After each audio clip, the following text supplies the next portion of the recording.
بسم اللہ الرحمن الرحیم۔ خالد بن ولید کی وفات کی خبر جب مدینہ پہنچی، حضرت خالد بن ولید رضی اللہ عنہ ایسے سپہ سالار تھے جنہوں نے سلطنت اسلامیہ کو شام اور روم تک پھیلا دیا تھا۔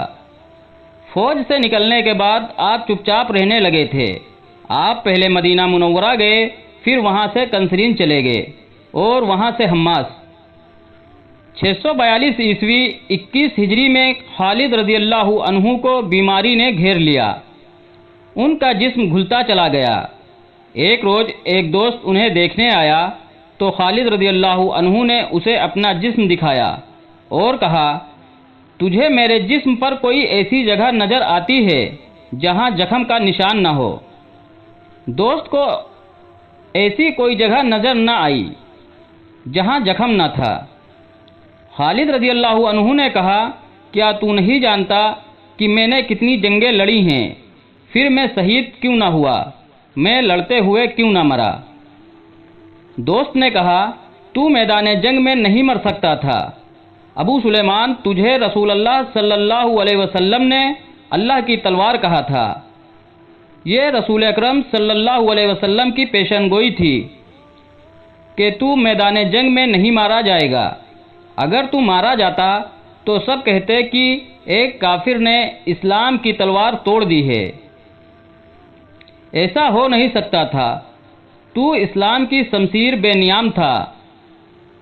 وفات کے وقت خالد رضی اللہ عنہ کی عمر 58 سال تھی۔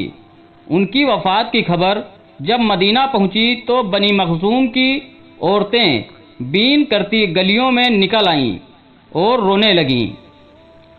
امیر المومنین حضرت عمر رضی اللہ عنہ نے خلافت کی مسند پر بیٹھتے ہی حکم جاری کیا تھا کہ کسی کی وفات پر گریہ وزاری نہیں کی جائے گی۔ ان کے اس حکم پر سختی سے عمل ہوتا رہا، مگر خالد رضی اللہ عنہ کی وفات پر عورتیں گھروں سے باہر آ کر بین کر رہی تھیں۔ حضرت عمر رضی اللہ عنہ اپنے گھر میں بیٹھے تھے۔ جب یہ آوازیں سنی تو وہ غصے سے اٹھے اور دیوار سے لٹکتا درہ لے کر تیزی سے باہر چلے، لیکن دروازے میں رک گئے۔ کچھ دیر سوچ کر واپس آ گئے اور درہ وہیں لٹکا دیا جہاں سے اٹھایا تھا۔ حضرت عمر رضی اللہ عنہ نے اعلان کیا کہ بنی مخزوم کی عورتوں کو رونے کی اجازت ہے، انہیں ابو سلیمان خالد کا ماتم کر لینے دو۔ ان کا رونا دکھاوے کا نہیں، رونے والے خالد جیسوں پر ہی رویا کرتے ہیں۔ دوستو، حماس میں بڑا حسین باغ ہے، پھولوں کے کیارے ہیں، درمیان میں راستے ہیں، درخت ہیں۔ اس باغ میں ایک مسجد ہے جو مسجد خالد بن ولید رضی اللہ عنہ کے نام سے مشہور ہے۔ بہت دلکش مسجد ہے۔ اسی مسجد کے ایک کونے میں خالد رضی اللہ عنہ کی قبر مبارک ہے۔